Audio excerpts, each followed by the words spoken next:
Yo, halo! Kali ini saya mau unboxing dan bahas handphone yang terkenal banget. Soalnya banyak yang ngomongin dan request. Ya, jadi ini adalah Samsung Galaxy J2 Prime. Saya beli dengan kondisi bekas, terus katanya normal dan full set nih. By the way, ini pertama kalinya saya coba handphone ini. Jadi ya udahlah, nggak usah makin lama, langsung aja di unboxing. Tapi ini kelengkapannya udah ada di luar. Kenapa coba nggak dimasukin ke box handphonenya? Ya, jadi ini dapat kabel data micro USB, lumayan tebel sih. Tapi ini bukan bawaan orinya ya. Terus ada baterai berkapasitas 2600 mAh. Kondisinya udah lumayan lecet-lecet. Apa mungkin ini masih yang ori bawaan? Dan dapat charger atau adaptor Power Quick Charge 3.0. Ini modelnya KK 901. Output maksimalnya 12 volt 1,5 ampere atau 18 volt. Tapi ini enteng banget ya. Oke, lanjut nih, buka boxnya. Di dalamnya ada unit handphonenya. Taruh dulu. Terus ada kertas-kertas. Ini panduan dan keterangan gitulah.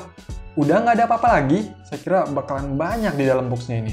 Ya, jadi inilah isi box dari Samsung Galaxy J2 Prime yang saya beli. Lanjut, cek unitnya. Waduh, ini kok ada retakan ya? Semoga aja ini cuma tempered glassnya yang retak.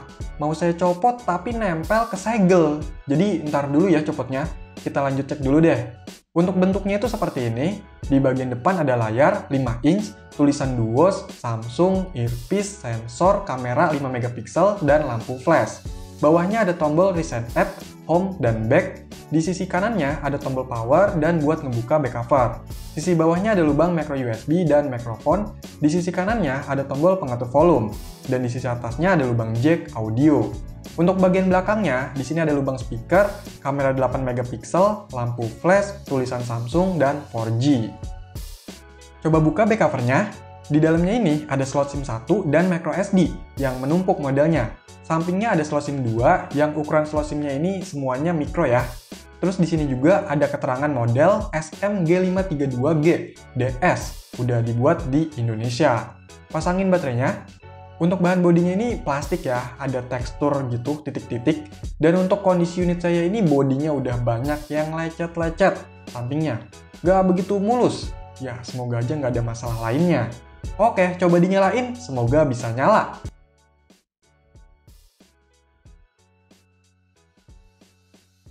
Yes, nyala!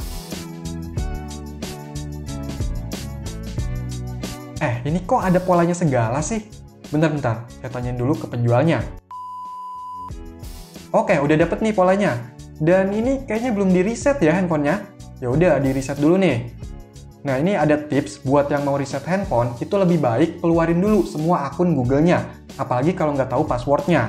Takutnya nanti sehabis di-reset malah diminta verifikasi. Kan makin ribet.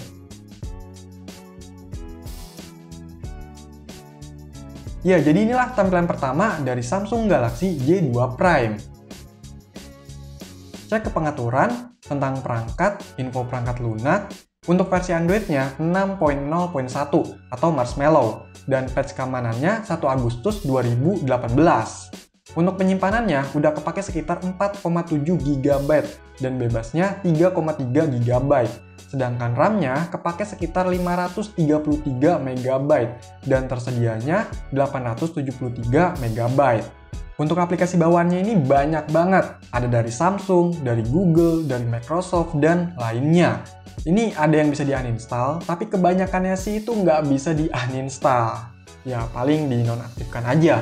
Bikin gimana gitu, padahal ya nggak semua aplikasi ini bakalan kepake juga. Coba cek untuk kameranya, dan inilah hasil kamera dari Samsung Galaxy J2 Prime.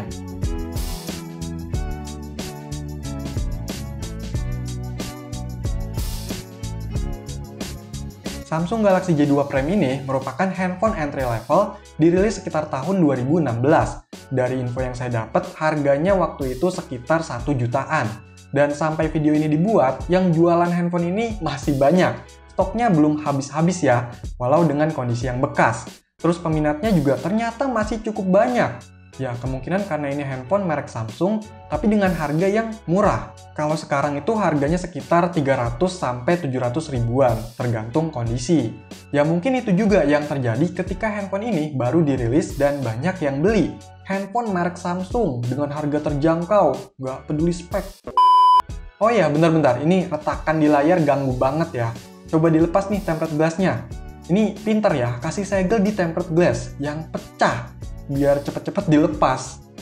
Jangan ditiru ya kalau jual handphone. Ya, jadi itu retakan cuma di tempered glass-nya aja. Untuk layarnya ini masih mulus.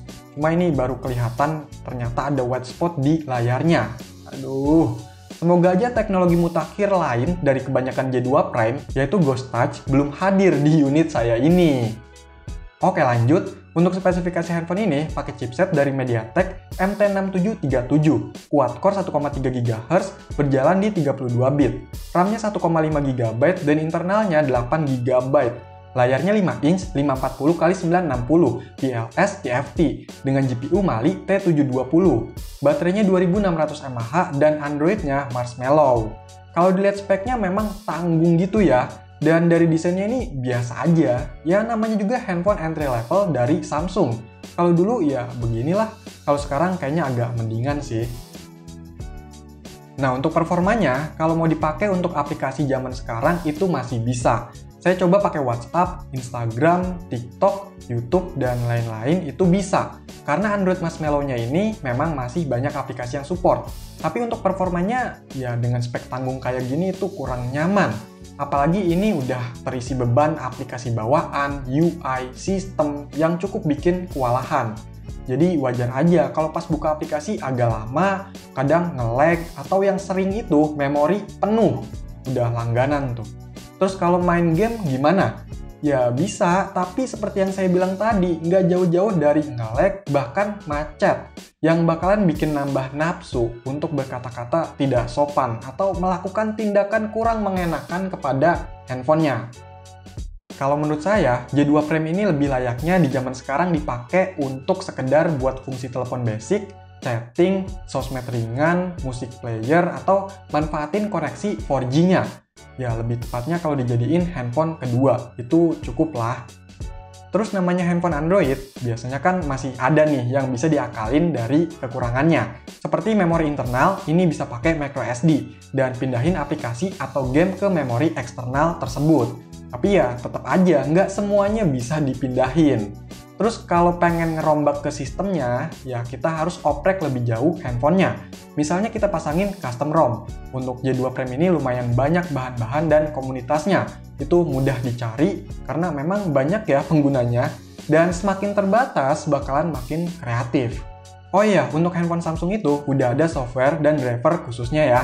Ini saya coba pasang custom recovery, terus custom ROM yang katanya sih cukup bisa ngedongkrak performanya, yaitu Extreme Ultimate. Dari tampilannya memang nggak begitu banyak berubah, tapi dari segi performanya ya lumayan ada perbedaan dari bawaannya. Agak mendingan. Buat yang pengen coba perubahan biar nggak begitu tersiksa, ya bolehlah. Tapi jangan berharap terlalu tinggi ya, karena keterbatasan dari hardware-nya itu tetap ada. By the way, setuju nggak nih kalau nanti lanjut buat coba beberapa game di handphone ini? Tulis di komentar mau coba game apa. Ya, terima kasih nih buat yang udah request atau minta bahas handphone ini. Akhirnya saya jadi tahu gimana rasanya pakai sang Lord J2 Prime. Jadinya lebih banyak bersyukur ya. Dan saya salut buat yang masih kuat pakai handphone ini sebagai handphone utama di tengah terjangan aplikasi yang makin berat dan godaan game-game yang menggiurkan. Semoga aja bisa cepet dapet yang lebih baik ya. Oke, jadi itulah pembahasan Samsung Galaxy J2 Prime. Kalau masih ada pertanyaan atau info tambahan, yuk komentar. Sekian video ini, semoga bermanfaat. Silahkan di like, share, dan subscribe channel ini. Terima kasih.